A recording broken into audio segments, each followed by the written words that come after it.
Friends, welcome back to my channel. ಹೇಗಿದ್ರೆ ಎಲ್ಲರೂ ಚೆನ್ನಾಗಿದ್ದೀರಾ? ಸೊ ಗುಡ್ ಮಾರ್ನಿಂಗ್ ಎಲ್ಲರಿಗೂ. ಇವತ್ತು ಬಂದು ನಾನು ಡೈಲಿ ವ್ಲಾಗ್ನ ಸ್ಟಾರ್ಟ್ ಮಾಡ್ತಾ ಇದ್ದೀನಿ. ಇವತ್ತು ಬಂದು ಟ್ಯೂಸ್ಡೇ ಅಂದರೆ ನಮ್ಮ ಕಡೆ ಹೊಸತುಡುಕು ಅಂತಾರೆ. ಸೊ ಅಂದರೆ ಯುಗಾದಿ ಹಬ್ಬ ಆಗಿದ್ದ ನೆಕ್ಸ್ಟ್ ಡೇ ನಾನ್ ವೆಜ್ ಮಾಡ್ತೀವಲ್ವ, ಸೊ ಅದನ್ನು ಹಬ್ಬ ಥರ ಮಾಡ್ತಾರೆ. ಹಬ್ಬ ಅಂದರೆ ನಾನ್ ವೆಜ್ ಮಾಡೋ ಅಂಥದ್ದು. ಆದರೆ ಸಂಡೇ ಬಂದಿದ್ದರಿಂದ ಹಬ್ಬ, ನಾವು ಮಂಡೇ ಮಾಡೋದಿಲ್ಲ, ನಾನ್ ವೆಜ್ ತಿನ್ನೋದಿಲ್ಲ. ಸೊ ಹಾಗಾಗಿ ಟ್ಯೂಸ್ಡೇ ನಾವು ಸೆಲೆಬ್ರೇಟ್ ಮಾಡ್ತಾ ಇದ್ದಿದ್ದು. ಸೊ ಹಳ್ಳಿ ಕಡೆ ತುಂಬ ಚೆನ್ನಾಗಿ ಗ್ರ್ಯಾಂಡಾಗಿ ಸೆಲೆಬ್ರೇಟ್ ಮಾಡ್ತಾರೆ. ಬಟ್ ಇಲ್ಲಾಗಿರೋದಕ್ಕಿಂತ ನಾನ್ ವೆಜ್ ತಂದು ತಿಂತಾ ಇದ್ದೀವಿ ಅಷ್ಟೇ. ಸೊ ಇಲ್ಲಿ ಚಿಕನ್ ತಂದು ಬೆಳಗ್ಗೆನೇ ಇಟ್ಬಿಟ್ಟು ಹೋಗಿದ್ರು ನಮ್ಮ ಮನೆಯವರು. ಈಗ ನಾನು ಪ್ರಿಪೇರ್ ಮಾಡ್ತಾಯಿದ್ದೀನಿ. ಚಿಕನ್ನು ನಾನು 2 ಪಾರ್ಟ್ಸ್ ಆಗಿ ಡಿವೈಡ್ ಮಾಡ್ಕೊಂಡಿದ್ದೆ. ಇಲ್ಲಿ ನೋಡ್ಬೋದು, ಚಿಕನ್ ಜೊತೆಗೆ ಸ್ವಲ್ಪ ಏನೇನು ಬೇಕಾಗಿತ್ತು ಅದು ವಾಟರು ಎಲ್ಲ ತಂದಿದ್ದು ಅವ್ರಿಗೆ ವರ್ಕ್ ಇತ್ತು. ಸೊ ಹಾಗಾಗಿ ಹೋಗಿದ್ರು. ಸ್ವಲ್ಪ ಕೊತ್ತಂಬರಿ ಸೊಪ್ಪು, ಕರ್ಬೇವಿನ ಸೊಪ್ಪೆಲ್ಲ ಬೇಕಾಗಿತ್ತು, ಪುದೀನ ಮನೇಲಿತ್ತು. ಸೊ ಹಾಗಾಗಿ ತಂದಿಟ್ಟಿದ್ರು. ನಂತರ ಇಲ್ಲಿ ನೋಡ್ಬೋದು, ಸೊ ನಾನು ಎಲ್ಲ ಪ್ರಿಪೇರ್ ಮಾಡ್ಕೊಂಡು ನಂತರ ತೋರಿಸ್ತಾ ಇದ್ದೀನಿ. ಇಲ್ಲಿ ಬಿರಿಯಾನಿ ಮಾಡೋಣ ಅಂತ ಅಕ್ಕಿ ಸ್ವಲ್ಪ ತೊಳೆದು ನೆನೆಸಿ ಇಟ್ಟಿದ್ದೀನಿ. ನಂತರ ಇಲ್ಲಿ ಬಿರಿಯಾನಿಗೆ ನಾನು ಮಸಾಲೆ ಸ್ವಲ್ಪ ರುಬ್ಕೋತೀನಿ. ಸೊ ಅದಕ್ಕೋಸ್ಕರ ಕೊತ್ತಂಬರಿ ಸೊಪ್ಪು, ಸ್ವಲ್ಪ ಪುದೀನ, ನಂತರ ಸ್ವಲ್ಪ ಇಲ್ಲಿ ಶುಂಠಿನ ತೊಗೊಂಡಿದ್ದೀನಿ. ಹಾಗೆಯೇ ಸ್ವಲ್ಪ ಇದಕ್ಕೆ ಈರುಳ್ಳಿ ಮತ್ತು ಟೊಮೆಟೊನ ಕೂಡ ಆ್ಯಡ್ ಮಾಡ್ಕೊಂಡಿದ್ದೀನಿ. ನಂತರ ಇಲ್ಲಿ ಕಬಾಬ್ಗೆ ಅಂತ ನೆನೆಸಿಟ್ಟಿದ್ದೀನಿ. ಕಬಾಬ್ಗೆ ಅಂತ ಎಲ್ಲ ಕಲಸಿ ಇಟ್ಟಿದ್ದೀನಿ. ಸೊ ಇದರಲ್ಲಿ ಯಾವುದೇ ಆದರೂ ನ್ಯಾಚುರಲ್ ಕಲರ್ಸೇ ಇರುತ್ತೆ. ಸೊ ಆರ್ಟಿಫಿಷಿಯಲ್ ಕಲರ್ಸ್ ಯಾವುದು ನಾನು ಯೂಸ್ ಮಾಡೋದಿಲ್ಲ. ಸೊ ಇದಕ್ಕೆಲ್ಲ ಕಲಸಿಟ್ಟಿದ್ದೀನಿ. ನಂತರ ಇದು ಬಿರಿಯಾನಿಗೆ ಮ್ಯಾಗಿನೇಟ್ ಮಾಡೋದಕ್ಕೆ ನಾನು ಕಲಸಿಟ್ಟಿದ್ದೀನಿ. ಕೆಲವರು ಹಾಗೆ ಹಾಕ್ತಾರೆ ಬಿರಿಯಾನಿಗೆ ಚಿಕನ್ನು, ಬಟ್ ನನಗೆ ಆ ಥರ ಇಷ್ಟ ಆಗೋದಿಲ್ಲ. ಸೊ ಹಾಗಾಗಿ ಇದಕ್ಕೆ ಸ್ವಲ್ಪ ಧನಿಯಾ ಪುಡಿ, ಸ್ವಲ್ಪ ಗರಂ ಮಸಾಲ, ಚಿಕನ್ ಮಸಾಲ, ಹಾಗೆಯೇ ಉಪ್ಪು, ಖಾರ, ಸ್ವಲ್ಪ ಹುಣಸೆಹಣ್ಣಿನ ರಸ, ಶುಂಠಿ ಬೆಳ್ಳುಳ್ಳಿ ಪೇಸ್ಟ್, ಸೊ ಇಷ್ಟನ್ನು ಹಾಕಿ ನಾನು ಮ್ಯಾಗಿನೇಟ್ ಮಾಡಿ ಇಟ್ಕೊಂಡಿರೋವಂಥದ್ದು. ಇಲ್ಲಿ ಆ ಥರ ಇಟ್ಟು ಫ್ರಿಜ್ಜಲ್ಲಾದರೆ ಫ್ರಿಜ್ಜಲ್ಲಿ ಇಡ್ಬೋದು, ಇಲ್ಲಾಂದರೆ ಹಾಗೆ ಕೂಡ ಇಡ್ಬೋದು. ನಾನು ಹಾಗೆ ಇಡ್ತಾ ಇದ್ದೀನಿ.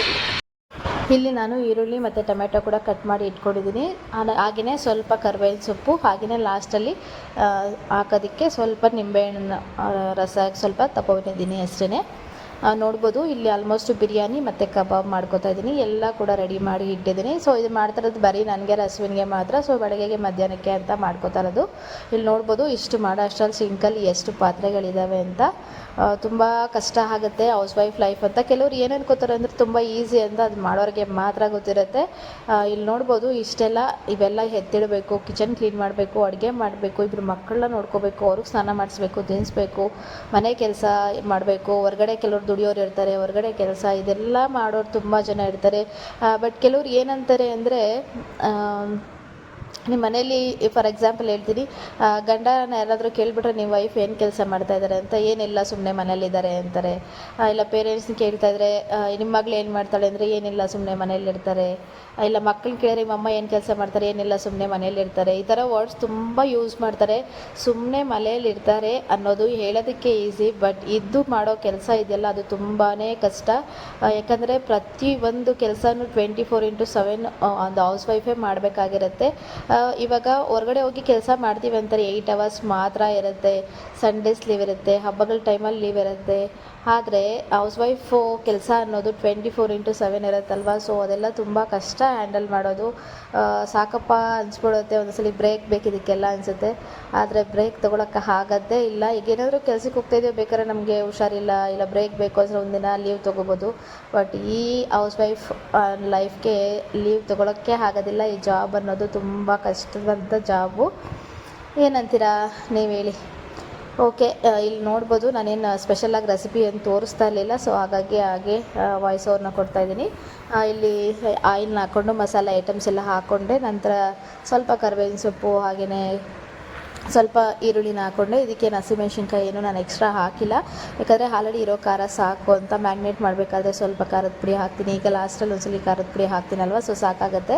ಇಲ್ಲಾಂದರೆ ಜಾಸ್ತಿ ಖಾರ ಆದರೆ ರಸ್ವಿನ್ ತಿನ್ನೋದಿಲ್ಲ, ಹಾಗಾಗಿ. ಸೊ ಅದನ್ನು ಫ್ರೈ ಮಾಡಿಕೊಂಡು ನಂತರ ಟೊಮೆಟೊ ಫ್ರೈ ಮಾಡಿಕೊಂಡು ನಂತರ ಈಗ ರುಬ್ಬಿರೋ ಮಸಾಲೆಗಳೆಲ್ಲ ಹಾಕ್ಕೊಂಡಿದ್ದೀನಿ. ಸೊ ಏನಂದರೆ ಈ ಥರ ವಿಡಿಯೋ ಮಾಡ್ತಾ ಏನು ಮಾಡಿದ್ದೀನಿ ಅಂದರೆ, ಈ ಚಿಕನ್ ಮಸಾಲ, ಗರಂ ಮಸಾಲ, ಹಾಗೆ ಧನಿಯಾ ಪುಡಿ ಇದೆಲ್ಲ ಈ ಟೈಮಲ್ಲಿ ಹಾಕಬೇಕಿತ್ತು, ಚಿಕನ್ ಹಾಕಿದ ನಂತರ ಹಾಕಬೇಕಿತ್ತು. ಬಟ್ ನಾನು ಮರ್ತೋಗ್ಬಿಟ್ಟು ಲಾಸ್ಟಲ್ಲಿ ಹಾಕ್ಕೊಂಡಿದ್ದೀನಿ. ಅದನ್ನು ನೋಡ್ಬೋದು, ಇದಕ್ಕೆ ಎಷ್ಟು ಚೆನ್ನಾಗಿ ಬರ್ತಾಯಿತ್ತು ಅರೋಮಾ ಅಂದರೆ, ತುಂಬ ಚೆನ್ನಾಗಿ ಅನಿಸ್ತಾಯಿತ್ತು ಸ್ಮೆಲ್ಲು. ಸೊ ನೋಡ್ಬೋದು, ಈ ಥರ ಆದ ನಂತರ ಈಗ ನಾನು ಚಿಕನ್ನ ಆ್ಯಡ್ ಮಾಡ್ಕೊತಾ ಇದ್ದೀನಿ. ಇದು ಇಬ್ಬರಿಗೆ ತುಂಬ ಜಾಸ್ತಿ ಆಗುತ್ತೆ, ನನಗೂ ರಸ್ವಿನ್ಗೆ. ಬಟ್ ಬೆಳಗ್ಗೆ ಮಧ್ಯಾಹ್ನ ತಿಂದರೂ ಕೂಡ ನೈಟ್ಗೆ ಕೂಡ ಸ್ವಲ್ಪ ಉಳಿಯುತ್ತೆ. ನಮ್ಮ ಮನೆಯವರು ನೈಟೇ ಬರೋದಲ್ವ. ಸೊ ಹಾಗಾಗಿ ನಾನು ಏನು ಮಾಡಿದ್ದೀನಿ ಅಂದರೆ, ತಂದಿರೋ ಚಿಕನಲ್ಲಿ 3 ಪಾರ್ಟ್ಸ್ ಆಗಿ ಮಾಡಿದ್ದೀನಿ. 2 ಅಲ್ಲ 3 ಪಾರ್ಟ್ಸ್ ಆಗಿ ಮಾಡಿಕೊಂಡು ನೈಟ್ ಮಾಡೋದಕ್ಕೆ ಸ್ವಲ್ಪ ಸಾಂಬಾರಿಗೆ ಎತ್ತಿಟ್ಟಿದ್ದೀನಿ. ಅದು ಬಿಟ್ಟು ಸ್ವಲ್ಪ ಕಬಾಬ್ ಮಾಡಿದ್ದೀನಿ. ಒಂದು ಸ್ವಲ್ಪ ಮಾತ್ರ ಹಾಕಿ ನಾನು ಇಲ್ಲೊಂದು 1/4 kg ಅಷ್ಟು ಇರ್ಬೋದು ಅಷ್ಟೇ. ಸೊ ಅಷ್ಟು ಹಾಕಿ ನಾನು ಇಲ್ಲಿ ಬಿರಿಯಾನಿನ ಮಾಡ್ಕೊತಾ ಇದ್ದೀನಿ. ಇದು ನೋಡ್ಬೋದು, ಮ್ಯಾಗ್ನೇಟ್ ಮಾಡಿಕೊಂಡ್ರೆ ಚಿಕನ್ಗೆ ಚೆನ್ನಾಗಿ ಉಪ್ಪು ಖಾರ ಎಲ್ಲ ಹಿಡಿದಿರುತ್ತೆ. ಸೊ ಹಾಗಾಗಿ ನಾನು ಈ ಥರ ಮ್ಯಾಗ್ನೇಟ್ ಮಾಡ್ಕೊತೀನಿ. ಟೈಮ್ ಸಾಕಾಗ್ತಾ ಇಲ್ಲ ಅಂದರೆ ನೀವು ಹಂಗೆ ಕೂಡ ಹಾಕ್ಬೋದು, ಚೆನ್ನಾಗೇ ಇರುತ್ತೆ. ಬಟ್ ಈ ಥರ ಮಾಡಿದ್ರೆ ಇನ್ನೂ ಸ್ವಲ್ಪ ಚೆನ್ನಾಗಿರುತ್ತೆ ಅಂತ ಅಷ್ಟೇ. ಸೊ ಈ ಥರ ಹಾಕ್ಕೊಂಡು ನಾನು ಫುಲ್ ಎಲ್ಲ ಮಿಕ್ಸಪ್ ಕೊಟ್ಟು ಇದನ್ನು ಸ್ವಲ್ಪ ಹೊತ್ತು ಚೆನ್ನಾಗಿ ಹೊಂದ್ಕೊಳ್ಳೋಕ್ಕೆ ಬಿಡ್ತೀನಿ. ಅಂದರೆ ಈ ಮಸಾಲೆಗಳೆಲ್ಲ ಒಂದಕ್ಕೊಂದು ನೀಟಾಗಿ ಹೊಂದ್ಕೋಬೇಕಲ್ವ. ಸೊ ಹಾಗಾಗಿ ಈ ಥರ ಹೊಂದ್ಕೊಳ್ಳೋದಕ್ಕೆ ಬಿಡ್ತೀನಿ. ನಮ್ಮನೇಲಿ ಈ ಥರ ಹೊಸ್ದಡಿಕೆ ಅಂತಲ್ಲ, ಸೊ ಆಲ್ಮೋಸ್ಟ್ ವೀಕಲ್ಲಿ ಒನ್ಸು ಇಲ್ಲಾಂದರೆ 2 ನಾನ್ ವೆಜ್ ತಿನ್ನೋರಿಗೆ ಅದು ಗೊತ್ತಿರುತ್ತೆ. ವೀಕಲ್ಲಿ 1 ಟೈಮ್ ಇಲ್ಲ 2 ಟೈಮ್ ತಿಂದಿಲ್ಲ ಅಂದರೆ ಏನೋ ಕಳ್ಕೊಂಡಂಗೆ ಫೀಲ್ ಆಗ್ತಾ ಇರುತ್ತಲ್ವ. ಸೊ ಹಂಗಾಗಿ ಮಾಡ್ತಾನೆ ಇರ್ತೀನಿ. ನಾನು ಯಾವಾಗೇ ಮಾಡಿದ್ರೂ ಕೂಡ ಒಂದು ಐಟಮ್ ಮಾತ್ರ ಮಾಡೋದಿಲ್ಲ, ನಾನು 2-3 ಐಟಮ್ಸ್ನ ಮಾಡ್ಕೋತೀನಿ. ಯಾಕಂದರೆ ಡೈಲಿ ಒಂದೇ ತಿಂದು ಬೋರ್ ಅನಿಸುತ್ತೆ. ಹಾಗೆಯೇ ಈಗ ಸಾಂಬಾರು ಮಾತ್ರ ಮಾಡಿದ್ರೆ ನಮ್ಮ ಮನೇಲಿ ಖಾಲಿ ಆಗೋದಿಲ್ಲ. ಸೊ ಈ ಥರ 2 ಐಟಮ್ 3 ಐಟಮ್ ಮಾಡಿದ್ರೆ ಬೇಗ ಖಾಲಿ ಆಗುತ್ತೆ ಅಂತ ಉದ್ದೇಶ ಅಷ್ಟೇ.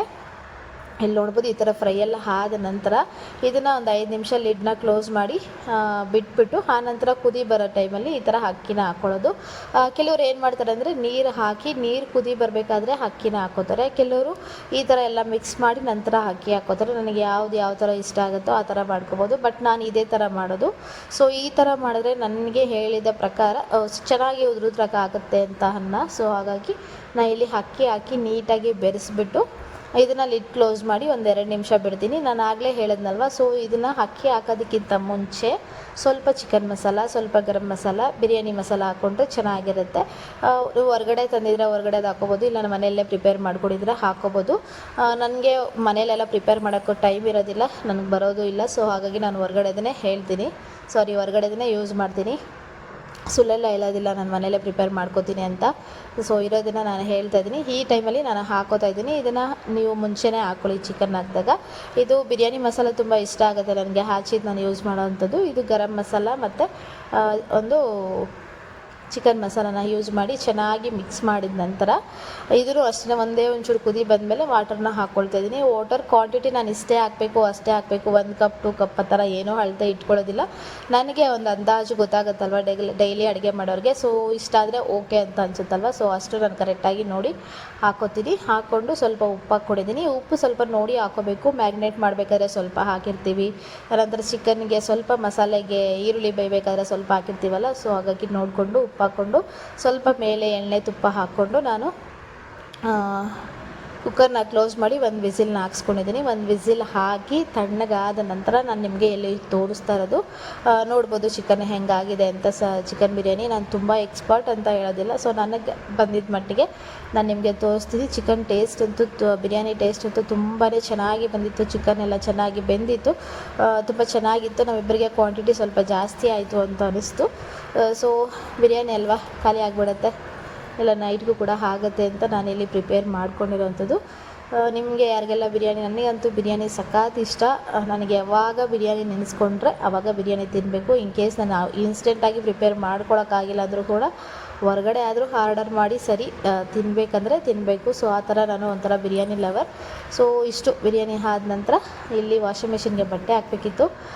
ನಮ್ಮ ರಶ್ವಿನವರು ಆಗಲೇ ಎದ್ದಿದ್ರು. ನಾನು ಇಷ್ಟೆಲ್ಲ ಪ್ರಿಪೇರ್ ಮಾಡೋ ಅಷ್ಟರಲ್ಲಿ ಆಲ್ಮೋಸ್ಟ್ 9 o'clock ಆಗಿತ್ತು, 9-9:30 ಆಗಿತ್ತು. ಸೊ ಇಷ್ಟೆಲ್ಲ ಪ್ರಿಪೇರ್ ಮಾಡಾದ ನಂತರ ಇಲ್ಲಿ ರಶ್ವಿನ್ ವಾಷಿಂಗ್ ಮಿಷಿನ್ಗೆ ಬಟ್ಟೆ ಹಾಕ್ತಾಯಿದ್ದೆ. ಅಷ್ಟರಲ್ಲಿ ಚಿಕ್ಕವನು ಎದ್ದ. ನೋಡೋದಲ್ವ, ಈಗ ಎದ್ದಾದ್ಮೇಲೆ ಇವಾಗ ನಾನು ಕಬಾಬ್ ಮಾಡಬೇಕಾಗತ್ತೆ, ಪಾತ್ರೆ ತೊಳಿಬೇಕಾಗತ್ತೆ, ಮನೆ ಕ್ಲೀನ್ ಮಾಡಬೇಕು, ವಾಷಿಂಗ್ ಮಿಷಿನ್ ಬಟ್ಟೆ ಹಾಕಿದ್ದೀನಿ, ನೀರು ಬಿಡಬೇಕು. ಸೊ ಈ ಕೆಲಸಗಳೆಲ್ಲ ಮಕ್ಕಳು ನೋಡ್ಕೊಂಡು ಮಾಡಬೇಕು ಅಂದರೆ ಅದು ತುಂಬ ಕಷ್ಟ. ಈ ಮಕ್ಳಿಗೆ ಇವಾಗ ಸ್ನಾನಗಳು ಮಾಡಿಸ್ಬೇಕು, ಊಟಗಳು ಮಾಡಿಸ್ಬೇಕು ಅನ್ನೋದು ತುಂಬ ಕಷ್ಟ ಆಗಿರೋಂಥ ಜಾಬು. ಸೊ ಯಾರು ಅಷ್ಟು ಈಸಿಯಾಗಿ ತೆಗೆದಾಕಿ ಹೌಸ್ ವೈಫ್ನ ತೆಗೆದಾಕಿ ಮಾತಾಡಬೇಡಿ. ಅಲ್ಲಿ ಬೇಯಕ್ಕಿಟ್ಟಿದ್ದೀನಿ, ರಶ್ವಿನ್ ನೋಡ್ಕೊಳಕ್ಕೆ ಇಟ್ಟಿದ್ದೀನಿ. ನಂತರ ಇಲ್ಲಿ ಬಂದು ವಾಷಿಂಗ್ ಮಿಷಿನ್ಗೆ ನೀರು ಬಿಟ್ಟಿದ್ದೀನಿ. ನಂತರ ಇಲ್ಲಿ ನೋಡ್ಬೋದು ಪ್ರಿಪೇರ್ ಮಾಡಿರೋದನ್ನು ರಶ್ವಿನ್ಗೆ ಹಾಕ್ಕೊಡ್ತಾಯಿದ್ದೀನಿ. ರಶ್ವಿನ್ ತುಂಬ ಜಾಸ್ತಿ ಆಯಿತು ಈ ಕ್ವಾಂಟಿಟಿ, ಆದರೂ ಏನಾದರೂ ಬಾಧೆ ಬಿದ್ದು ತಿನ್ಸೋಣ ಅಂತ ತೊಗೊಂಡು ಬರ್ತಾಯಿದ್ದೀನಿ. ನಾನ್ ವೆಜ್ ಅಲ್ವಾ, ಸೊ ಹಾಗಾಗಿ ಇಷ್ಟು ತಿಂದಿಲ್ಲ ಅವನು. ಈಗ ಆಲ್ಮೋಸ್ಟ್ 9:30 9:45 ಆಗಿತ್ತು ನಾನು ಊಟ ಇಟ್ಕೊಡೋಷ್ಟರಲ್ಲಿ. ಬಟ್ ಇದೆಲ್ಲ ತಿಂದು ಖಾಲಿ ಮಾಡೋ ಅಷ್ಟರಲ್ಲಿ ಅವನು 11-12 ಆಗುತ್ತೆ.